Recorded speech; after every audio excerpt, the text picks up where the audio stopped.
What is going on, everyone? Welcome back to the World According to Briggs. My name is Briggs, and it is time to get back to the old style of videos. Roasting cities. At least that's what people say I do. I don't think so. I look at it this way. All cities have their good and their bad. They all have their pros and their cons. I just focus on the bad. If you want to see nothing but the good, contact a real estate agent or go to the city's tourism website. It's all rainbow and sunshine there. You might even get a foot massage if you show up at the office. Real estate agents can't be doing good right now. These videos aren't designed to tell you not to move someplace. They are just to show you some things that you should know about if you're thinking about moving to one of those places. I mean, if a place has a low cost of living, high unemployment, and bad schools, it probably is more suited for a retiree. A new family starting out is going to need good schools and, jobs, so it's probably not the best place for them. Retirees aren't looking for jobs or schools. They just want a low cost of living. Alright, so who are we talking about today? Kansas City. For starters, KC isn't all bad. It has some great suburbs, amazing barbecue places, they have the Royals and the Chiefs. They have a decent zoo, and it's home to my favorite all-time president, Harry S. Truman. Actually, he's from one of the suburbs, which is Independence, Missouri. Kansas City, Missouri almost has 500,000 residents, with a little over 2 million living in the metro area. That's a good-sized city, especially for this part of the country. There's a lot of reasons to move to Kansas City, but let's take a look at why you might not want to.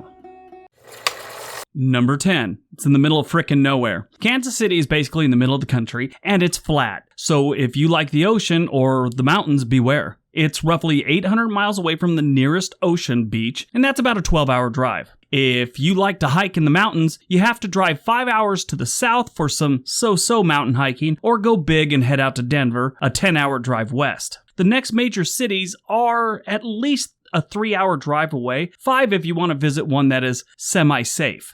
The good news is lakes and rivers. They have a lot of them. The only difference here is one has surf and margaritas and the other one has Budweiser and fishing with explosives sometimes. I choose the beach every time because I like margaritas and I also like explosives. I don't know. I'd rather go to the beach. Number 9. Costs are going up. With so many major cities in that part of the country losing people, Kansas City has been seeing an inward migration, which has raised the cost of living at a pace above the norm for this part of the country. It's not the worst, but it's heading that way. You got people vacating cities like Chicago, Detroit, and Cleveland, Toledo, and they're heading to places like Kansas City. Kansas City already has some steep utility rates, and it's getting worse. The city has plans in place to spend roughly $30 million per year to replace old water lines in which the residents all have to pay for, not coming out of the taxes. I'm sure some of it's coming out of the taxes, but what they're really doing is tacking extra costs onto your bill. Rates had to increase over time due to an agreement with the Environmental Protection Agency to reduce sewage overflows. The average water bill in the U.S. is about $70 a month. In Kansas City, it's about $115 a month and climbing. But at least it's not Flint, Michigan. Their water is toxic and they still charge a premium. What kind of hustle is that? But yeah, it's not really a reason not to move here. It's just one of those things you should be aware of, especially if you're trying to move someplace for a lower cost of living. It might not be low in Kansas City for much longer. Number 8. High crime. Kansas City ranks as the 5th most dangerous city in the country, behind St. Louis, Detroit, Baltimore, and Memphis. That is not good company right there. Those cities are to crime what the Kardashians are to plastic surgery. They have far too much of it. In 2019, Kansas City had 148 murders and a violent crime rate of 1,735 per every 100,000 residents. That's pretty high. Most of the murders take place in high-crime neighborhoods, but the entire city of Kansas City has been known as a good place to kick the oxygen habit for some time now. The crime rate in Kansas City could be due to the fact that the poverty rate is 50% higher than the national average. That is what people do when they are broke and desperate. They commit crimes. It's too bad that that's their situation. The state of Missouri has the 3rd worst drug problem in the country, and a majority of that drug problem is happening in 2 places, Kansas City and St. Louis. Number 7. The low tax myth. Every place has taxes. Some states might have taxes on everything but sales tax. Other states might have taxes on everything but income tax. Some states get a reputation for being a low tax state. Missouri is one of those states. Everyone thinks they have extremely low taxes. The fact is, they're really just middle of the road. They have all the normal taxes, not terribly high, but they're there. It is just weird that they've always had this reputation for being a low tax state. And then you have Kansas City. They take that middle-of-the-road tax status and spice it up a bit. They have this thing called the earning tax. It is a 1% tax on an individual's earned income, such as salaries, wages, commission, tips, and other compensation. Kansas City is one of the few cities that has its own earning tax in addition to all the state and federal taxes. They also charge sales tax on everything, it seems. Nothing escapes the tax man in Missouri. Number 6, the weather. Kansas City might be considered a little boring. Their weather, on the other hand, is not. The weather can't make up its mind. One day it's nice and warm, the very next day it's freezing cold. It's almost like the weather thinks it's a judge on America's Next Top Model and wants to see you wearing different things every day. Okay, let's see how you look in a halter top and cutoff jeans. That's right, work it, Daisy Duke. Now come back tomorrow in a sweater. Now tomorrow come back in cutoff jeans. The next day it wants you in a windbreaker. Now a parka. You need a scarf. Kansas City has one of the highest hail risks in the country. That's always good news. It's also near the epicenter of Tornado Alley, which who doesn't love a good tornado? The winters are very cold, dry, and windy. The city normally sees 21 days a year where the thermostat never climbs above freezing. The coldest nights in Kansas City every year drop somewhere around 0 degrees Fahrenheit, that's minus 18 degrees Celsius, or lower. It can get a little cold here. The summers are nice though. But yeah, when they get some bad weather, it's weird. Number 5, the worst city for singles. Recently, Kansas City was ranked as the worst city for dating. Only 8.6% of the population here is in the 18 to 24 age range, 18 to 24 being the prime dating years. The national average is 12.2%, and most of the major cities, you'll see it around 14 to 17%. So yeah, they don't have a lot of people in their prime dating years. The city mostly caters to older generations. That's just how it is in Kansas City and pretty much Missouri. I mean, they got Branson in Missouri, so that should tell you something. It's said that traditionally people meet through mutual friends, work, or school in Kansas City only. That's because a lot of the residents tend to be more closed off to someone just approaching them. One girl said that she keeps her Grubhub app right next to her Tinder app because she knows after swiping for 5 minutes, she'll be dining alone once again.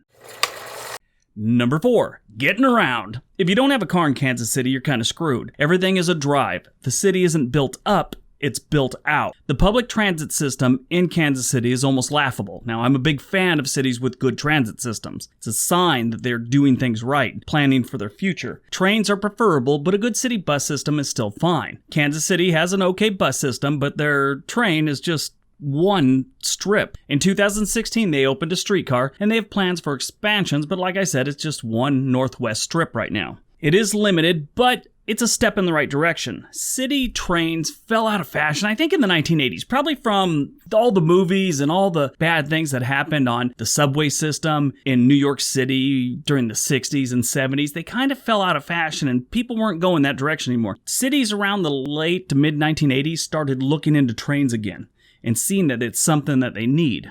But really, a city building a train is like they're laying groundwork down for future prosperity. And all the cool cities have them, so I mean, you gotta have them now, right?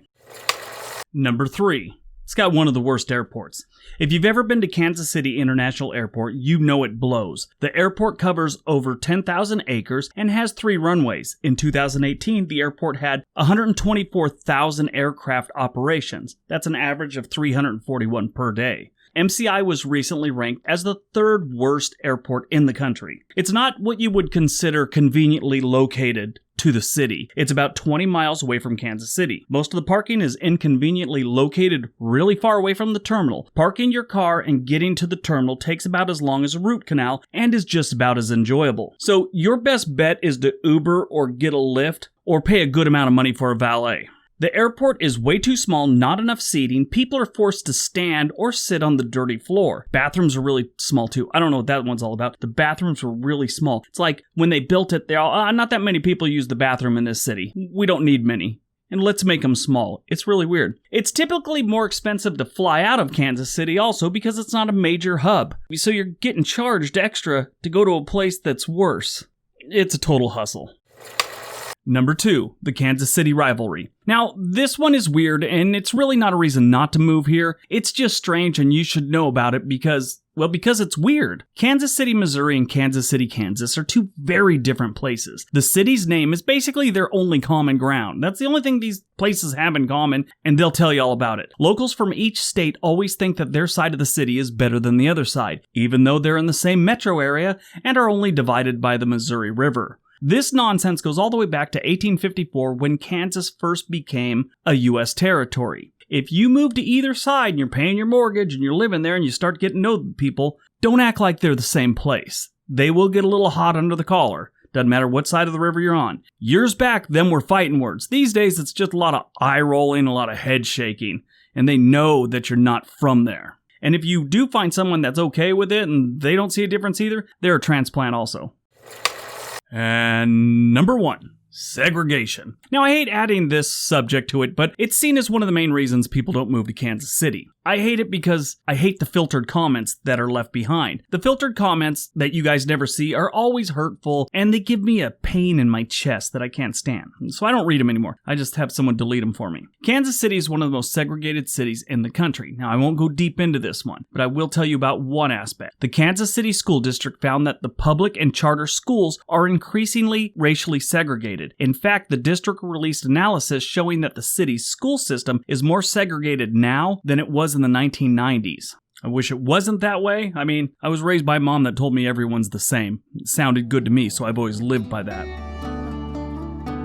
Alright, so that is our list today, kind of getting back to the old type of list we used to do. I hope you guys enjoyed it, hope you got some information out of it. Tell me what you thought in the comments section below, and keep the comments appropriate. I'd really appreciate that. Everybody have a great day, be safe, and be nice to each other.